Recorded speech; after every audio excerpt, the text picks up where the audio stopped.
Hola, ¿qué tal? Muy buenos días, muy buenas tardes. Hoy estamos con Juan Luis Fuentes, un gran amigo mío, ya de algunos años de conocernos de la industria farmacéutica, y hoy tengo el placer de poder platicar con él sobre su visión de 2030, cómo va a ser el mundo en 5 añitos, ¿no? Pero también vamos a tomarnos un tiempo para reflexionar qué ha pasado durante esta década, los primeros 5 años, y que Juan nos cuente desde su perspectiva y desde su expertise cómo es la industria farmacéutica hoy mismo, ¿ok? Juan, bienvenido, muchas gracias por estar aquí con nosotros.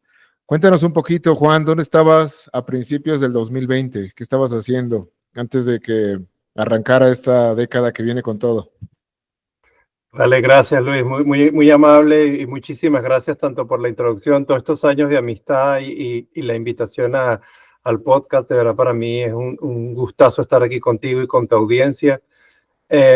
2020, ¿no? Parece mentira. A principios del año, enero, febrero, estábamos trabajando como si nada pasaba. Yo en ese momento estaba en un rol regional que implicaba tener muchísimo viaje, interacción con los países, revisiones de negocio.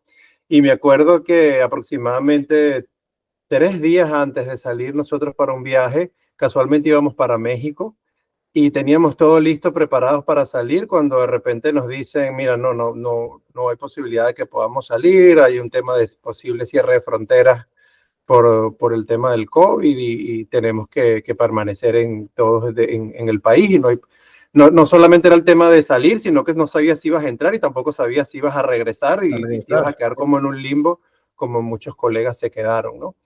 Y en ese momento para nosotros, bueno, primero que no podíamos creer realmente lo que estaba pasando, no habíamos todavía entendido la dimensión de la situación que estábamos viviendo, y nosotros estábamos tratando de mantener nuestra vida de lo más normal, de nuevo desde la región, trabajando con los países, haciendo las visitas, haciendo las revisiones, lo que nos pedía Global, lo que era nuestra estrategia de negocio y cómo le dábamos apoyo a los distintos países. Y de la noche a la mañana nos vimos que no solamente teníamos que empezar a reevaluar la manera como nosotros trabajábamos. Desde la región, tu rol es estar con el país, darle el apoyo, darle los recursos que necesitan para que puedan ejecutar la estrategia, pero implica mucho de esa interacción personal. ¿Y qué pasa si ya ahora no puedes tener ningún tipo de interacción personal? ¿Qué pasa si los países que se supone que tienen que trabajar directamente con los pacientes, con las organizaciones de cuidado de la salud, con los hospitales, tampoco pueden tener ese tipo de interacción? Y eso de alguna manera implicó que nosotros tuviéramos que repensar completamente cómo hacíamos las cosas y detenernos a ver, bueno, cómo hacemos nuestro rol con las herramientas que tenemos en este momento y con la situación que estamos viviendo, ¿no? Y para nosotros fue básicamente, bueno, empezar de cero a replantearnos cómo hacíamos nuestro trabajo, ¿no? Y de esa, de esa experiencia, pues todo evolucionó, ¿no? O sea, Sí. de ya no puedo ir a la oficina, no puedo viajar, igual tengo que hacer mi trabajo, ¿no? Tengo que dar frutos, tengo que ser productivo. ¿Qué empezó a cambiar? ¿Cuáles son esas nuevas eh, pues, prácticas emergentes que fueron necesarias implementarse a raíz del COVID, como telepresencia, estar pues, platicando a distancia, no poder ver a las personas en la cara, entender qué era lo que tenías que investigar, las revisiones, todo eso? Cuéntame un poquito, ¿cómo fue esa evolución que se generó a raíz del COVID? Sí, como te comentaba antes, primero a repensar completamente el sistema, reevaluarlo y cómo de alguna manera podíamos lograr los mismos objetivos con las herramientas que teníamos en ese momento en particular, ¿no? Em, pero se inmiscuyeron en el proceso una cantidad de temas personales, inclusive sociales, psicológicos, de los cuales nosotros no estábamos acostumbrados, que venía de esa interacción personal, ¿no? Ver cómo se desapareció completamente la línea entre lo que era tu trabajo y lo que era tu vida personal, donde tenías a personas que estaban en un mismo lugar, compartiendo, parejas, familias completas que estaban, sus hijos, los niños viendo clases, el perro esperando que lo sacara, una pareja que los dos trabajaban y los dos estaban teniendo la misma dinámica y no tenían ni siquiera cómo apoyar el uno al otro porque los dos estaban 100% metidos en la pantalla, lo que pasó a ser una conversación que antes tú ibas por un café y yo me paraba en el puesto de Luis y le hacía una pregunta, oye Luis, tenemos este proyecto, esta actividad, ¿cómo crees tú que lo podamos hacer?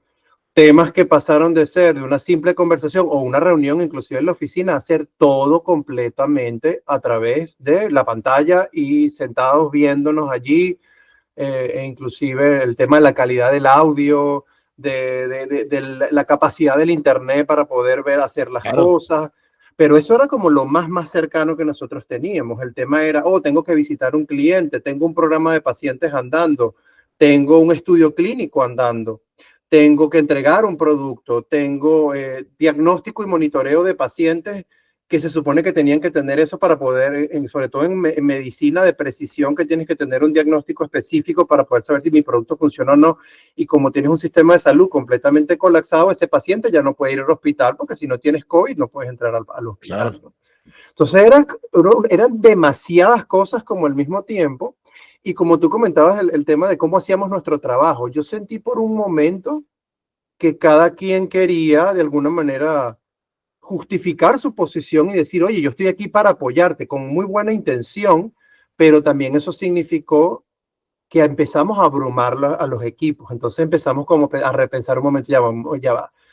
¿Cada cuánto tiempo nos tenemos que juntar con la gente? ¿Hasta dónde tenemos que estar nosotros cerca de los países y empezar a distanciar un poco más para que ellos puedan hacer su trabajo, pero al mismo tiempo que también mantengan su sanidad mental, ¿no? Que al mismo tiempo ellos tengan la capacidad de desconectarse.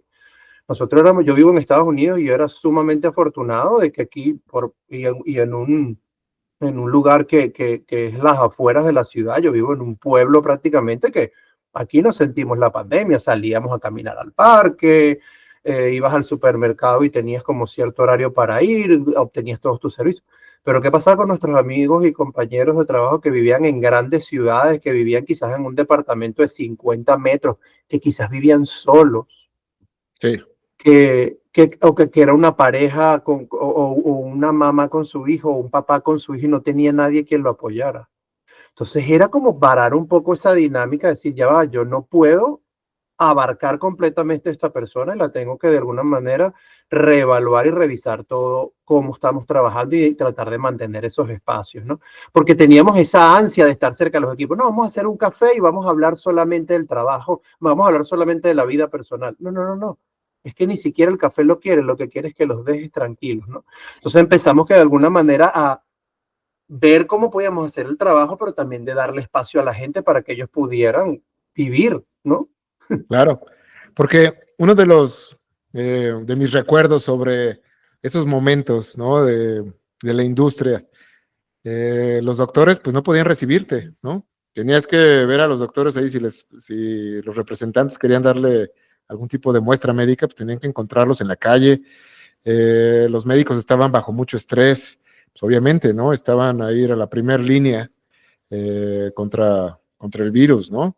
Entonces, eso fue algo que a mí me dejó marcado, o sea, la distancia que empezó a haber, esa necesidad de transformar el modelo de negocio, porque pues como era el modelo de negocio de la industria farmacéutica, era vas y te sientas ahí Sí. en el consultorio del doctor, esperar a que te reciba, entra, le das tus muestras, platicas con él, le dices tal, y así, uno tras otro, ¿no? Los laboratorios.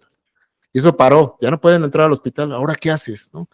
Sí. Entonces empieza a ver la telepresencia mucho más fuerte, ¿no? Invitando a los doctores a congresos, todo el mundo quería que los doctores fueran al congreso y el doctor como, pues, sí, pues, no tengo tiempo, ¿no? Tampoco puedo ir a todos los No congresos puedo. en línea, ¿no? Tampoco es así como que, wow, increíble sentarse en la computadora a escuchar, en vez de estar viajando, conociendo, haciendo networking. Eh, yo recuerdo esos cambios. Ahora, pues ya pasó COVID, fueron 2 años complejos, pero algunas cosas cambiaron y probablemente ya no van a ir para atrás, ¿no? Ahora Sí. ya está toda esta presencia digital, los omnicanales de la fuerza de ventas que ahora están llegando a los doctores desde diferentes puntos. ¿Cómo ves tú ahora? ¿Cuál es el mundo actual de la industria? ¿Cuáles son esos retos que tú, como personal que está encargado de la parte de cumplimiento, de compliance de la organización, cuáles son esos nuevos retos que has encontrado en esta nueva década? Sí, si nosotros tomamos directamente el aprendizaje de lo que vino de allí, lo más importante es que pudimos demostrar que una cantidad de cosas que antes nos decían que no se podían, por lo que tú comentabas de el viaje, la interacción social, el networking, donde de alguna manera en la industria, tú sabes que desde compliance lo vemos como que tenemos que tener cuidado que no se vea como un tema de socialización, de entretenimiento, se supone que las interacciones tienen que ser con un propósito científico, de discusión. ¿Por qué no lo hacemos virtual? No, no se puede, no se puede, no se puede, no se puede, no se puede. Y demostramos en pandemia que sí, sí efectivamente se podía. Igualmente el teletrabajo. Vimos muchas organizaciones que demostraron que sí, que el teletrabajo era efectivo y sí se podía, ¿no?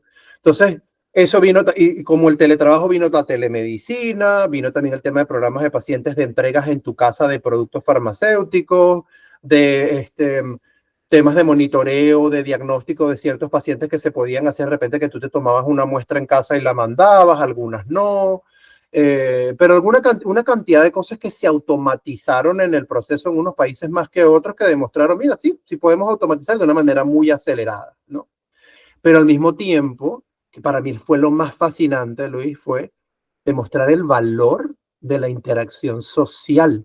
Entonces nosotros tenemos hoy 2025 a este camino, y yo discuto muchos temas de congresos que están pasando actualmente, donde tenemos una opción híbrida o tenemos una opción virtual, y está la gente como que un poco, realmente no es lo que queremos, porque hemos demostrado que necesitamos que exista la interacción social.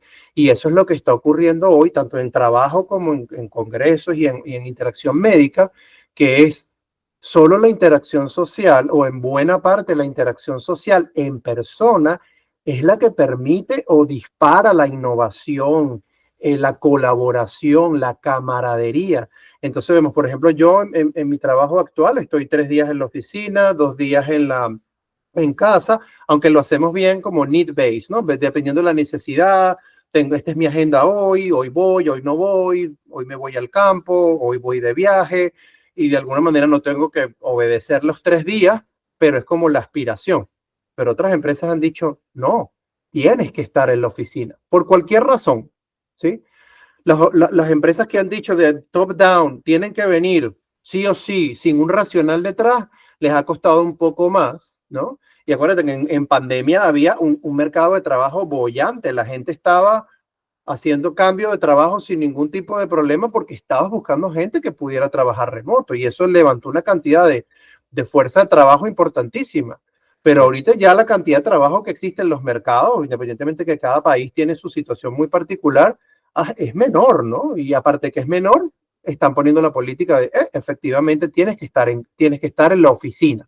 Entonces Sí. ahorita estamos en ese momento donde hemos demostrado una cantidad de cosas que sí funcionan, pero también demostramos que hay una cantidad de cosas que tampoco es que son del 100% posible. Un mundo 100% virtual, todo el mundo trabajando desde casa, creo que no, dependiendo de la naturaleza de tu trabajo también, pero yo creo que no necesariamente funciona al 100%, igual como no funciona en los congresos, igual como no funciona atendiendo a los clientes, es un poco más complicado. Nos ha permitido repensarnos, pero de alguna manera volver a ciertas cosas tradicionales que también son muy importantes.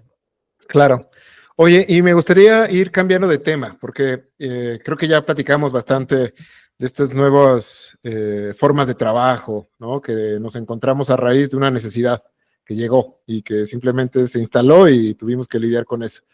Ahora tenemos un cambio radical. La inteligencia artificial es parte de nuestro día a día. La industria farmacéutica pues está evolucionando, la tecnología, nanotecnología, biotecnología, los medicamentos cada vez son más pues innovadores, ¿no? Sí. Están atacando diferentes tipos de enfermedades que pues antes no se conocían. ¿Dónde estamos ahí, Juan? ¿Cómo te ves tú en este momento de transición de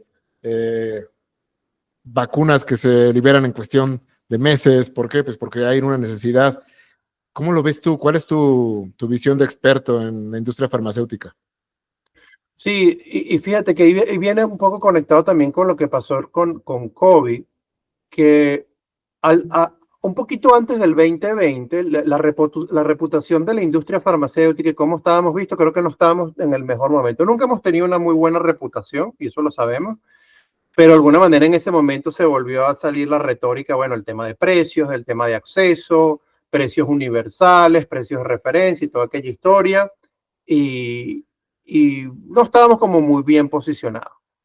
En pandemia y post pandemia, de alguna manera, se vio otra cara de la industria que era eso, aceleración en el tema de innovación, proveer soluciones de manera rápida, estudios clínicos acelerados, colaboraciones con gobierno, colaboraciones entre otras empresas, unas con las otras, para llegar a una vacuna o a llegar a alguna solución. Y no solamente vacuna, sino tratamiento, porque acuérdate que éramos los dos, ya tengo la enfermedad, ¿verdad? ¿Qué hago? Entonces, bueno, vamos al tratamiento. Eh, y también mucho de altruismo, ¿no? Muchísimas donaciones que nos levantó una cantidad de temas de compliance increíble, porque bueno, ¿a quién le estoy donando? ¿Va al gobierno? ¿Qué relación tengo con ellos? Pero había que apoyar, y no solamente era el tema de mantenimiento en personas que estaban efectivamente con la enfermedad, sino de consumibles del día a día, máscaras, antibacterial, suturas y cuestiones por el estilo que quizás no tenían porque estaban dedicando todos sus recursos a estos temas. Entonces eso cambió completamente, por un lado, el tema de la reputación de la industria, y se vio la industria como un partner, se vio la industria como que alguien que realmente estaba inclusive sacrificando el profit ante una oportunidad tan grande como fue el COVID, diciendo, bueno, vamos a ponerle un precio que aun al valor de mi solución puede ser muy alta, porque desde el punto de vista de valor versus situación, le podías poner el precio que tú quisieras, éticamente no era lo correcto, y las empresas de alguna manera pusieron lo que ellos consideraron, esto es un valor justo, inclusive dentro de la ética y de la racionalidad. Entonces, ¿qué es lo que en ese momento estábamos en esa situación, y hoy estamos nuevamente, porque estamos viendo como el péndulo se está volviendo otra vez a otras circunstancias, entre otros temas, que es que otra vez la industria sigue estando en la mira, el tema de precios, el tema de acceso, pero ahora tenemos un factor adicional que es el tema tanto de inteligencia artificial, que en aquel momento estábamos hablando mucho de data. En 2020, 2022 se hablaba de data and digital, era lo único que se hablaba, eran los buzzwords, ¿no? Todo el mundo hablaba de data and digital porque necesitamos data para tomar decisiones y toda aquella historia. Y hoy tenemos el nuevo buzzword, es AI, inteligencia artificial por todos lados, pero eso viene a ser como una versión sofisticada o progresada a lo que era data en digital, porque la inteligencia artificial lo que te va a permitir es procesar esa data, que era lo más difícil de hacer en ese momento, y producir un resultado de manera prácticamente inmediata y decir, esto es lo que tú tienes que hacer, ¿no?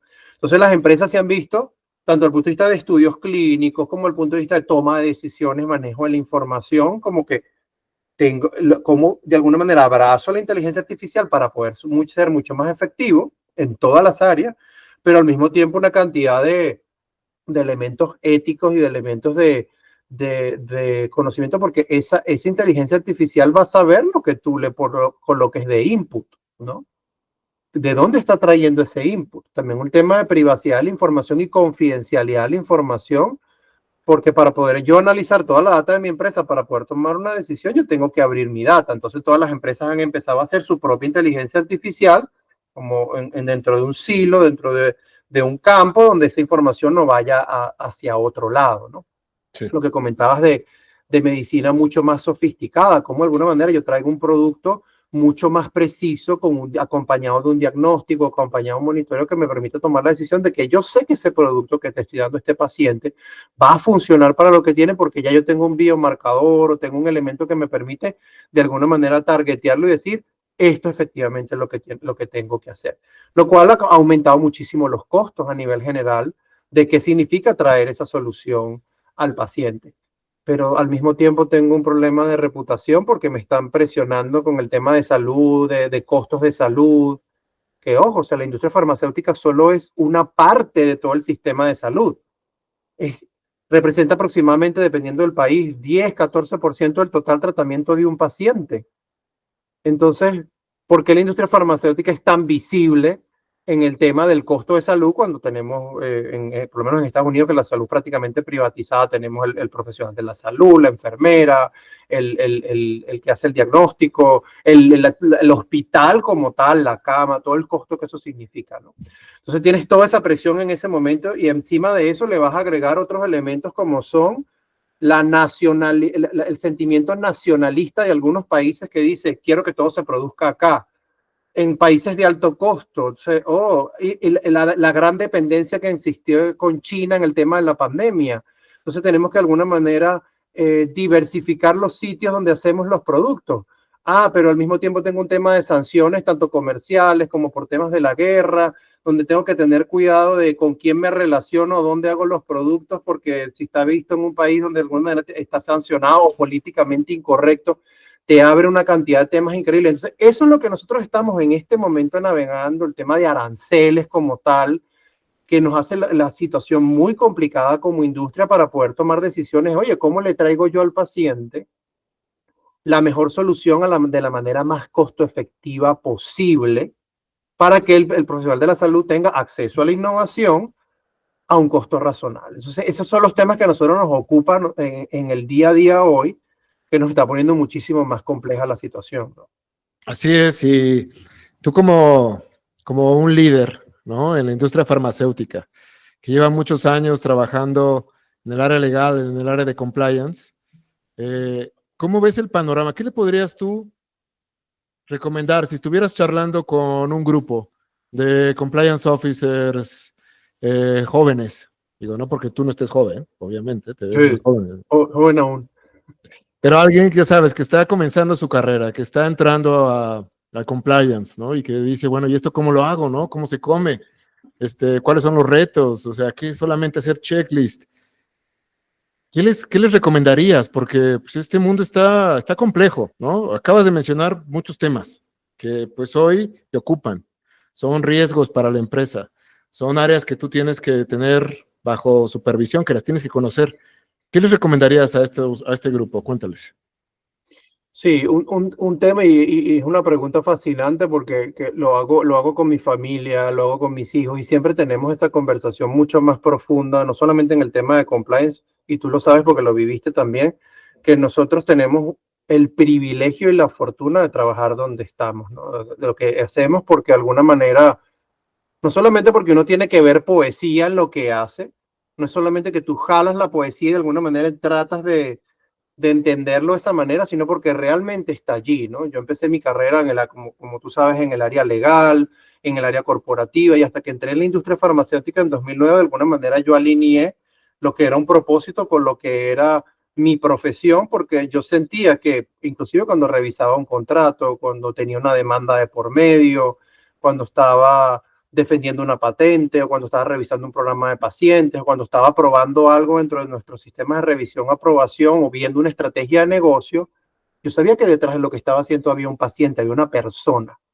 Por sobre todas las cosas, detrás de lo que estamos haciendo hay una persona. Entonces no es romantizarlo por romantizarlo, sino porque realmente está allí, lo estás viendo, tú estás viendo un impacto con eso. Entonces, mi primer más que consejo es recomendación, es porque lo podemos hacer en cualquier área. Puede ser el cartero, puede ser una persona que limpie, puede ser una persona que tenga el trabajo de CEO más sofisticado que te puedas imaginar, no importa.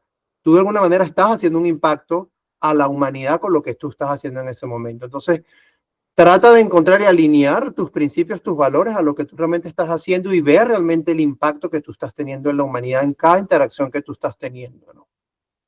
Y el otro tema es, que es mucho más técnico, mucho más específico, encárguense de entender el negocio, encárguense de entender qué es realmente lo que hace la industria farmacéutica, cómo lo hace, desde los estudios clínicos, desde fase preclínica, fase 2, fase 3, fase 4, cómo distribuimos el producto, cómo lo entregamos, cómo lo comercializamos, cómo lo mercadeamos, las finanzas, cómo se mueven los productos de un sitio al otro, cómo funciona R&D, cómo funciona supply chain. Entiende el negocio de la A a la Z y cuál es tu rol dentro de ayudar a esos. Por eso ahí entra ya la parte humana de decir, ok, ¿cómo hago yo de que esto funcione? Porque tenemos muchos colegas, y tú también me imagino lo viviste, que se encargan de leerse la política y tratar de aplicarla y se convierten en como un blocker de cualquier cosa que les venga. Tenía un CEO que trabajó conmigo que decía que era compliance, era la playa donde donde mueren los sueños, ¿no? Y yo decía, wow, o sea, qué fuerte, ¿no? Que tú seas percibido de esa manera como la persona que otros decían que nosotros le buscábamos un problema a cada solución, ¿sí? Entonces yo decía, yo primero, y no era un tema de ser agradado, no era un tema de querer encajar, era un tema de, oye, ¿cómo hago yo para realmente ayudar, ¿no? Claro. Tener la humildad, la comprensión, tener la curiosidad de entender, oye, ¿qué necesitas hacer? Cuando sabes que la persona se está desviando del porqué o del propósito, ahí es donde vienen las discusiones éticas, ¿no? Oye, Sí. ¿realmente crees que esto lo podemos hacer? Es tu responsabilidad, tú eres la primera línea de defensa. Y ahí más vas guiando ya la parte ética y después entras ya más a la política, al proceso, a la ley, y tú te conviertes en alguien que facilita la innovación, el enabler que le llaman Sí. en inglés, ¿no? El facilitador de ese proceso. Entonces yo creo que ese es más el rol que nosotros deberíamos jugar ahora, porque yo creo que eso pasó hace más de 10 años, que pasamos de ser el officer a ser el business partner, pero hoy más que nunca creo que es el rol más grande que tiene que tener cualquier officer de eso. ¿Cómo sí? ¿Cómo yo ayudo al negocio y cómo ayudo a un paciente a tener el producto correcto en el momento correcto?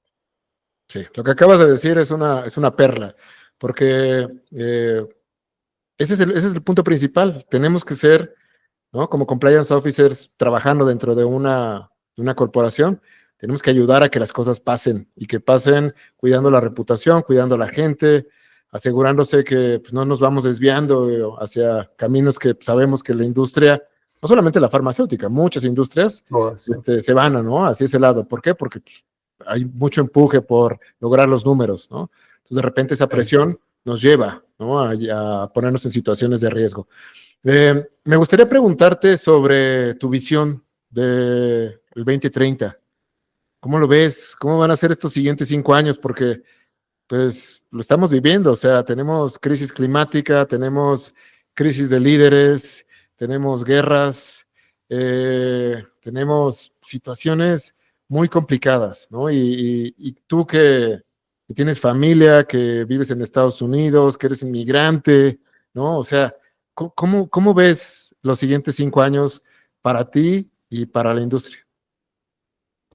Sí, primero que todo, tengo una visión muy positiva del futuro, independientemente de la situación que nosotros estamos viviendo en este momento como humanidad, porque hablaba con una colega hace poco de la situación que pasa en Estados Unidos actualmente y recuerdo que un empresario venezolano muy reconocido cuando empezó la migración venezolana dijo, recuerden a los que se están yendo que cuando se van de país están cambiando de problemas y está lleno de verdad. O sea, cada país tiene su problema, cada uno tiene sus circunstancias sociales, socioeconómicas, personales, lo que sea, ¿no? Pero independientemente de eso, yo veo hacia atrás y veo que estamos en una posición donde el acceso a la información, la tecnología, la expectativa de vida cada vez es mayor. Y hay cosas en las cuales hemos avanzado muchísimo, como también hemos retrocedido en muchísimas otras. Vemos una retórica actualmente desde el punto de vista político como si estuviéramos en los años 60 aproximadamente, ¿no? La izquierda, la derecha, tu visión, mi visión, completamente encontradas, no hay nada en el medio. Encima de eso, vemos un fenómeno de desregulación completa, como que ven a la regulación como que está matando la innovación.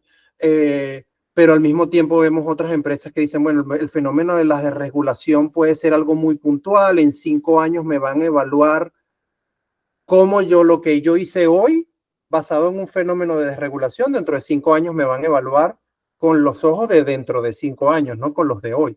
Ah, tú hace 5 años hiciste esto, ¿por qué no? Porque ese era el ambiente que había en ese momento. Sí, sí, sí, pero eso estuvo mal. Entonces tú tienes que ir mucho más allá de lo que está pasando hoy con el fenómeno de regulación y decir, bueno, ¿cómo me van a ver dentro de 5 o 10 años con lo que yo estoy haciendo hoy? Y empezar a tomar esas decisiones mucho más del punto de vista ético. Y creo que muchas empresas están trabajando en ese sentido, ¿no? Tomando decisiones más que lo que lo dice la regla, lo que dice la política es, wow, realmente qué es lo que yo tengo que hacer para que yo sostener mi negocio a largo plazo y sostener mi reputación y sostener la cultura que tenemos dentro de la organización también. Entonces, yo de alguna manera veo todos esos fenómenos andando de esa manera eh, y al mismo tiempo me doy cuenta que toda la retórica que hemos venido teniendo, lo mismo que pasó con la pandemia de virtual, todo el mundo trabajando desde casa, ahora decimos no, lo mismo está pasando con la política de completamente hacia el progresismo, izquierda, como lo quieran llamar, socialismo, lo que sea, y completamente a la ultraderecha, pero ambas, o sea, todos los grupos están cansados de alguna manera de la retórica extrema, ¿sí? Entonces eso está haciendo como de alguna manera nosotros repensemos las cosas y demos un paso un poco más hacia atrás y empecemos a encontrar como el sentido común a las cosas que realmente tenemos que hacer y tenemos que ejecutar. Y esa es la parte que yo veo más difícil, ¿no? Yo tengo un compromiso, tanto personal como profesional, que es escuchar más, entender más. Si alguien me dice, oh, viste esto, viste lo que opinó esta persona, voy y busco la fuente. Siempre lo he hecho, pero hoy más que nunca lo hago para realmente entender lo que la otra persona está pensando y poder tomar una decisión sobre ese sentido. Porque lo que pasa es que no nos estamos escuchando. Nosotros no tenemos puntos de encuentro, sino de desencuentro. Y yo más bien escucho para contestar, no escucho para entender por qué tú piensas de esa manera, por qué lo ves y, ok, ¿no? Entonces vemos temas de el rol de la masculinidad está cambiando completamente, el rol de la feminidad está cambiando completamente, lo que es la familia antes ahora está cambiando también, en lo que antes era bueno resulta ser malo y viceversa. Entonces hay una cantidad de cosas que nosotros tenemos que repensar y ver, y eso es la parte donde yo creo que vamos a empezar durante estos próximos 5 años a experimentar. Ahorita estamos experimentando el otro lado del péndulo otra vez y vamos a sentir de alguna manera el impacto que eso pueda tener, bueno o malo, porque no tengo exactamente hacia dónde va a parar, pero creo que después que haber vivido, ya vivimos un rato de un lado, ahora vamos a vivir del otro, creo que nos va a permitir entender, ok, esto es lo que realmente queremos y hacia dónde queremos andar. Lo que yo espero de verdad es la sensatez de los líderes y también nuestros roles, porque también he visto el mismo tema de social media, post pandemia, nos ha hecho a muchas personas, y no me meto en ese rol, pero puede ser que algún momento lo hago muy pasivo. No tenemos, somos guerreros del teclado, criticamos algo en algún momento en la red social, pero no tenemos esa participación activa de cambio. Entonces creo que tenemos que no solamente escuchar, entender, sino participar, porque si no participas y no buscas ese cambio que tú estás procurando, difícilmente lo vas a hacer. Desde tu trabajo lo puedes hacer, pero también desde tu comunidad, Sí. en foros que de alguna manera puedas participar, tú con tu podcast lo estás haciendo, ¿no? De alguna manera. Entonces, ¿cómo buscamos esos foros para nosotros buscar ese cambio que nosotros estamos procurando? Creo que es lo más importante. Pero yo creo que la escucha y el entendimiento, el reflexionar, la humildad y el buscar esos puntos de encuentro, creo que va a ser básico para los próximos 5 años. Sí, tienes toda la razón, Juan.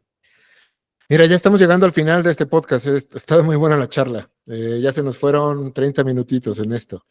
Quería hacerte una última pregunta. A todas las personas que invitamos a este podcast le preguntamos una cosa muy relevante.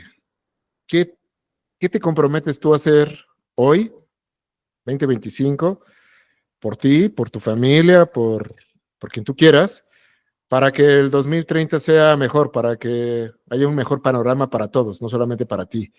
Pero ¿cuál es ese compromiso que tú podrías decir? Yo voy a hacer esto porque sé que esto va a generar un cambio positivo para el 2030. Sí, un poco lo que comentaba hace unos segundos atrás, el tema de esa escucha activa, del entendimiento, de los puntos de encuentro, de la conversación y de alguna manera llegar a esos puntos donde nosotros queremos estar y queremos reunirnos para de alguna manera lograr un resultado. Creo que es el compromiso que yo he tenido, porque siempre hemos estado acostumbrados a tomar decisiones sobre la marcha, con la información que tenemos. Tenemos un mundo muy acelerado donde tenemos que tomar pasos muy rápido y decisiones muy rápido, y eso no nos ha permitido como de alguna manera reflexionar. Entonces, para mí lo más importante es eso, el tema de la escucha, el tema del entendimiento y el tema de crear los espacios de encuentro. Del punto de vista de compliance, es cómo de alguna manera nosotros nos salimos de la circunstancia que estamos hoy y empezamos a evaluar a lo que viene el futuro y empezamos de alguna manera a formar ese futuro, ¿no? Tener las conversaciones internas desde cada organización y preguntarnos cómo queremos ser vistos, cómo queremos ser reconocidos nosotros como organización, y nosotros empezar a influenciar en ese sentido y empezar a enfocarnos más en reglas y en normas que realmente tengan sentido, que sean mucho más racionales, porque hemos estado atrapados en una cantidad de nimiedades y controles y puntos que realmente no mueven la aguja, que realmente no son las conversaciones que deberíamos estar teniendo. Estamos tan ocupados en esos temas pequeños y la data y la inteligencia artificial, todo eso nos va a ayudar a salirnos de esos temas procesuales del día a día, de carga de trabajo, de análisis, para deslastrarnos de eso y ocuparnos muchísimo más en ese tema. De nuevo, escucha, influencia y visión. Nos hace falta muchísima visión y muchísimo liderazgo, más que ir y seguir, es decir, no, hacia acá es que tenemos que ir y avanzar todos hacia el mismo lugar, ¿no? E influenciar a otros para ir a otro lugar. Claro. Y yo creo que con esta charla que tuvimos estás influenciando a muchos. O sea, las personas que van a escuchar esto y que van a escuchar de ti estos mensajes de cómo debemos hacer las cosas, cuál es el tipo de mentalidad que necesitamos traer con nosotros para que pues, nuestro impacto, nuestra huella en la vida sea positiva, ¿no? Estar más abiertos, expresar y no solamente estar detrás del teclado, ¿no? Sino también estar ahí haciendo algo por el cambio. Creo que esta charla me ha dejado ver otra vez lo mucho que valoro tu expertise, lo mucho que valoro tu amistad, ¿verdad? Siempre me quedo muy, muy contento después de que platicamos. Y justo por aquí está mi hijo, que lo saludaste hace un momento. Cuando tengo estas charlas con personas como tú, nos quedamos ahí platicando un poquito de la visión, ¿no? De poder compartir esa visión de alguien que ve la vida de una forma distinta y que a través de esos ojos pues nos ayuda a comprenderla con otra perspectiva. Así que pues, te agradezco otra vez, Juan. Muchísimas gracias por estar aquí con nosotros. Esperamos que pues, la audiencia se quede muy satisfecha de esta charla y pronto volvamos a reunirnos para tener una charla. Ahora sí, esperemos que lo podamos hacer aquí en México con un cafecito, una chelita o un taquito enfrente de nosotros para que todo fluya mejor. ¿Te parece bien? Así es. Tomo la invitación, es un compromiso entonces. Me gusta eso. Bueno, Juan, pues con esto vamos a cerrar el podcast el día de hoy. Muchas gracias a todos los que pudieron acompañarnos y pues nos escuchamos muy pronto. Hasta luego.